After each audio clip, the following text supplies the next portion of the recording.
अपूर्ण आहे, अपूर्ण आहे. तो ग्रंथ त्याच वेळेस पूर्ण होईल. ही त्या प्रवाहातली मंडळी आहे आणि त्या चंपावती नगरचं एवढं भाग्य आहे. समाज गरीब आहे, कारण तिकडे बरंच फिरलोय मी आष्टी तालुक्यात. तिकडं योगायोगानं पूजनीय भगवान बाबाच्या वाड्यामध्ये 2 घास खायलाही भेटले, तिथं थांबायलाही भेटलं. सावरगावला जाण्याचा योग आला. त्याच्यानंतर मग हरिभक्तपरायण विठ्ठल महाराजांनी न्यायला नेलं. गहिनीनाथ गडाव तिथे जाण्याचा योग आला. हे 2 संत यांचे फारच उपकार आहे, कारण त्या दऱ्या खोऱ्यातला गरीब माणूस आज समाधानी आहे. ऊस तोडायला जायच्या आधी की बाबाची पुण्यतिथी आली म्हणून 2 पैसे उचलतात आणि ती वर्गणी आनंदाने देतात. म्हणजे किती निष्ठा, किती श्रद्धा. ते म्हणतात की आमचं काय, त्यांनीच आम्हाला खरं डोळस बनवलं, या प्रवाहात आणलं, योग्य प्रवाहात आणलं आणि आमच्या जीवनाचं कल्याण झालं, जीवनाचं सोनं झालं, मातीचं सोनं झालं. असे 2 सत्पुरुष बीड जिल्ह्यात, ज्यांचं नाव या जगाच्या पटलावर तर आहे, पण देवालाही सुद्धा मान्य म्हणण्यापेक्षा देव आणि ते भिन्न नाहीच. देवते संत देवते संत असे असणारे महान सिद्ध संत वामनभाऊ महाराज आणि श्री भगवान बाबा यांच्या पुण्यस्मरणाचा हा पर्व काळ साधला. हा पर्व काळ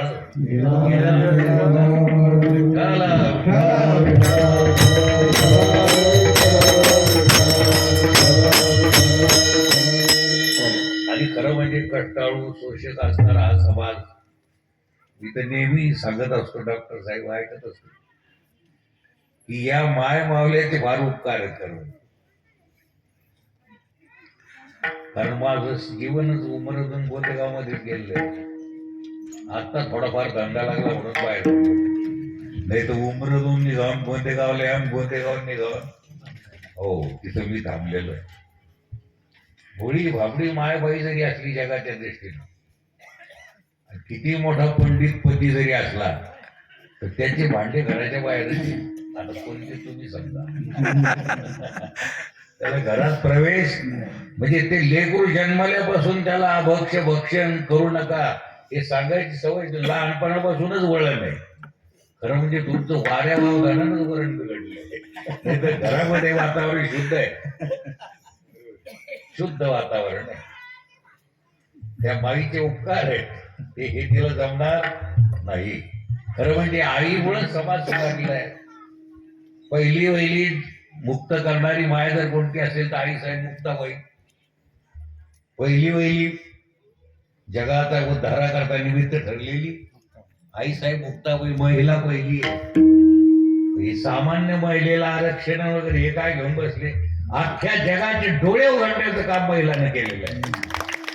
हो, एवढं महिलाचं काय देवीचं सामर्थ्य आहे. देवी चांगलीच आहे हो, ते भोपेच कशी काय वाऱ्या देवीचा काही दोष नाही. ती बिचारी आणि तिला नावीला तर आता ह्या नवीन बिचाऱ्या माय बहिणीला ते शिकलेले सवरलेले हे बर्डन आणीत असते. पण त्यावेळेस ते बिचारे खाणारे पिणारे होते, त्यांचं वर्णन करतो अशाचा मी नाही, पण त्रास देत नाही. मी म्हणलं तुम्ही आज घरात नाही गेले, नाही आम्हाला नाही जाता येत, खाऊन आलो असं म्हणायचं. म्हणजे प्रामाणिक तरी होते. आता तर ते भलत झालं पुरीकडे. काय बिघडत हल्ल्यानं, काय बिघडत, ते कशा करता निर्माण केले. अरे बाप, भलत तर्क कुतर्क सुरू झाला. ते कशा करता निर्माण केले, काय कोंबडे बकरे तुम्हाला खायला केले. आमचं असं म्हणणं आहे, अशांना असं उत्तर आहे की कोंबडे बकरे निर्माण केले गोष्ट खरी आहे, ईश्वरानं खायला निर्माण केले हे मान्य आहे. याला काय नाही धरी तो वाघाला शिवाला का धरीत नाही, गरीबाला कोणी. गरीबों को मत मारो वो बिचारा रोएगा, गरीब के मालिक को जब पता चलेगा तो जाली मुली से.